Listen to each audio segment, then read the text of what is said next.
Welcome back to the Gravely Sales Training Process. In this training, we'll be discussing how to properly evaluate needs that'll give you the best chance to close sales along with some of the soft skills that you'll need. Evaluation of needs. So, identifying the client and their needs starts with asking questions, but in the right way. We'll talk about that. So, what you're going to learn today is real simple: how to conduct a deep analysis for the client's needs, making sure that you're actively listening to uncover the real needs that the client has, creating tiebacks, and then avoiding some of the common mistakes that happen during this part of the process. So,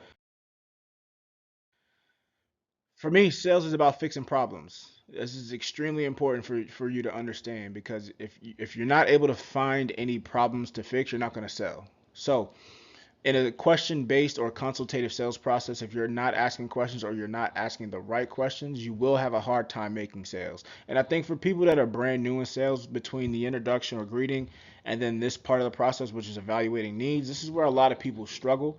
And I can see why a lot of people don't enjoy sales. But if you understand it, it's really, really helpful. So, a sale is not an accident, it's the outcome of solving a problem. So, making a sale is a result of understanding your client's issues and then finding a solution to those issues. A lot of people look at sales like they're trying to convince somebody to buy, but that's when you come off as salesy and it's not what you want to do. It's counterproductive, so to speak. So, your job is to uncover what problem exists and how Medicare Advantage plans can fix it, or again, whatever your product is that you're selling, that's what you want to be able to use your problems for. Is how can you find the need so that your product can fill it?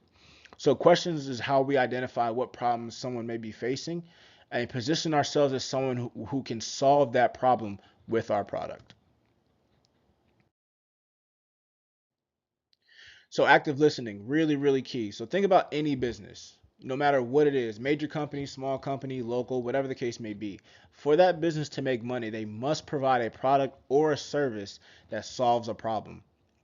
So if they're able to, do that effectively, that's how businesses stay around for the long term.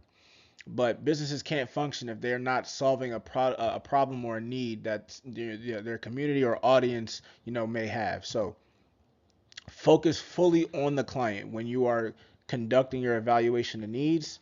It's critical because you don't want to miss something that they may say that can you like help you on your journey to make that sale. So listen to understand, not to respond. Really, really key. A lot of people, especially us adults, right? It's we can sometimes listen to respond so because we have something quick to say, but listen to understand what your client's needs are.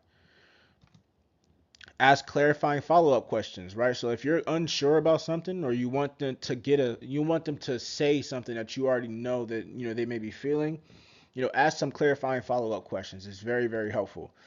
And then picking up on emotional cues, man, and emotions it's a wide spectrum. So if something makes them angry, that might be helpful. If something makes them upset or nervous, that these things are helpful, and that way you can tailor your approach when you're trying to build value in your product to appeal to the emotion that's going to be most suitable for that client to make a move. So why a solid evaluation matters. So in any sales, it's important, but let's focus on the insurance part with Medicare. So if an agent isn't given a solid foundation for this part of the interaction, then what typically can happen is agents will ask very surface level questions. Kind of comes off as very interrogative because it's not structured in a proper way. Sometimes they won't ask questions at all, and if they're not getting any needs, what they'll do is they'll kind of rush through this part of the process and then take matters into their own hands. And we'll talk about that too. So, it builds client trust and rapport when you're asking them questions. Two, it leads to stronger tiebacks later. And we'll talk about, tiebacks a little bit later in this conversation. But it makes the plan presentation when you actually go to present or your product presentation feel more personalized, right? Because now you took the time to understand their needs. So when you actually pitch it, they're gonna have a lot more focus on what you're saying. And then it increases your conversion. Listen, I've been around doing what I do for a very long time, and I feel like I've run into just about every situation that I can. Now, granted, there are some new ones that pop up every now and then, but the one thing that is consistent, if an agent isn't proficient when it comes to conducting an analysis of needs or an evaluation of needs, then that agent typically doesn't sell very much and they don't last very long. So if you want to be somebody that's earning more money in your commissions, this part of the process is something that you're going to really really want to hone into, sincerely. So what is the goal of the evaluation of needs, right? So understanding the client's health needs, budget priorities, whatever the case might be for your product. Identify daily pain points or things that come up often, with maybe their current coverage or their, maybe they work with a competitor of your company's. And then setting up a tailored plan, recommendation, a product recommendation for them. So when it comes to Medicare, right, I always recommend an agent get 4 to 5, needs or wants that the client may have. That way they have more to kind of work with when they go to look for a product. But what types of plans work best for them are also going to be helpful. Identifying some of their emotional drivers, like I said before, maybe their doctors, hospitals, and medications. These are all things that you're going to want to understand for the call.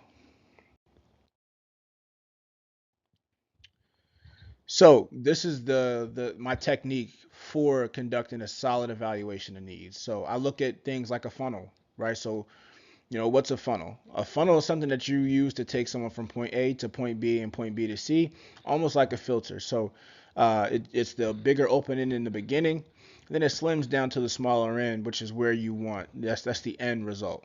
So first you want to open that funnel with a broad question. Typically, that's going to be open-ended questions. So, an open-ended question is going to be something like, tell me a little bit about this, or talk to me a little bit about that, or that's kind of how you want to start off an open-ended question. Now, closed-ended questions are going to be used to identify those pain points that I kind of mentioned before, or those emotional triggers. That's where you want to ask those closed-ended questions. And to be honest with you, ask as many as you need to find that pain point. And if you don't find it, maybe that's something that they want to keep the same. And that's another question that you can ask the client if that's something that they want to do. Keep something the same because it has a similar effect. Now, uh, we want to ask those clarifying questions. And then once you've identified, that issue that can be solved by your product, you want to really solidify it by being in need by asking an impact question. If I could help you with this, would that benefit you at all? Would that help you out? This is called a tieback, and this is what you're going to use when it comes to presenting. So very, very critical that we master this part of the process. And then once you've identified that pain point, and asked that tieback question, confirm that it is, and then keep going through the benefits. You want to. This is exactly how you want to solidify a need for each part of or what each when you're going through your needs analysis or your evaluation of needs, each benefit or each need that you come across, you want to solidify being a need before you continue. Before you continue. So when it comes to using your tiebacks, right? Um, it's a tieback is when you have a common understanding of something that's important to the client. So, for example, if you ask someone if you can do something for them, will they benefit from it, or will they, would that help them out, or essentially it's identifying a problem and establishing that if you can fix it or it could help out, uh, you know, would that make them be more eager to work with you or purchase your product, et cetera, et cetera. So tiebacks have two functions: builds trust and reinforces value, right? It solidifies something being a need for when for you, and you reference it back, that tie back when you're presenting. It helps increase your ability to close sales. So again, let's keep tiebacks in the forefront of what we do when it comes to the evaluation of needs. Now, it also reduces objections, which I did not mean to click past that slide. But it also helps out with objections. So you also, when it comes to the needs analysis or the evaluation of needs, you want to understand the why behind the why. So insurance especially is not a logical sale by no means. Just because numbers or benefits kind of add up for the client, that does not mean that it's going to be a good coverage to provide for them. Emotion is why people buy things. right? They have to feel it. They have to feel like it's going to benefit them. And if they don't, feel it and you don't uncover that emotion, you will have a hard time making sales. And this is something that I talk with a lot of people that approach sales more logically. And I myself approach sales more logically, which is why I understand the emotion aspect to it. Logic doesn't sell. It doesn't. Not consistently anyway. So surface level answers aren't enough when we're conducting our evaluation. Let's try to ask things like, what makes that important to you? What part of sales is understanding the client? So this is a great question. What makes that important to you? How has that impacted your day to day? Great question. Uncover emotional drivers, not just the logical needs. Again, logic does not close, emotion does. So some common mistakes to avoid, things to avoid when doing your needs evaluation is going to be rushing the conversation or ignoring the tone of the client. Don't rush. This part of the call is where you want to listen. Listen. And again, the tone, you got to keep a good ear. You like train your ears to kind of listen to the client when their tone of voice maybe drops or goes higher. Like these are all things that are going to help you out. Also, asking checklist style questions only, you don't want to do that. You don't want to do that. Again, this comes off as interrogation, and you don't really get a chance to open the funnel but with that open-ended question. And also not confirming eligibility. I mean, in most sales processes that I've been around, no matter what the product is, they have some sort of questionnaire or eligibility requirements before you get a chance to even talk about any products, just to make sure that this person is eligible. When I was selling alarms, we had what was called can they pay questions. So we want to make sure that this person can afford whatever we're selling. So we set it up so that they have questions to eliminate people that may not qualify based on income. So, some key things to remember: losing control during the needs analysis is critical. You want to maintain control of the process. Don't give up that work that you established in the beginning. Not asking enough questions, just as bad as asking too many. Don't don't don't undersell the questions you ask. Make sure that they're targeted. But again, you don't want to interrogate somebody. Don't just compare products. It's not a good thing to do. Don't rush. And again, active listening is key. Product knowledge. Product knowledge is huge. To be able to sell at a high level, you have to understand the ins and outs of your product. You do. The more you know, the better you will be at sales. I promise. So, product knowledge can be knowing things like where the product was made, how it works, who made it. So, know your product inside and out. Key thing. Key thing.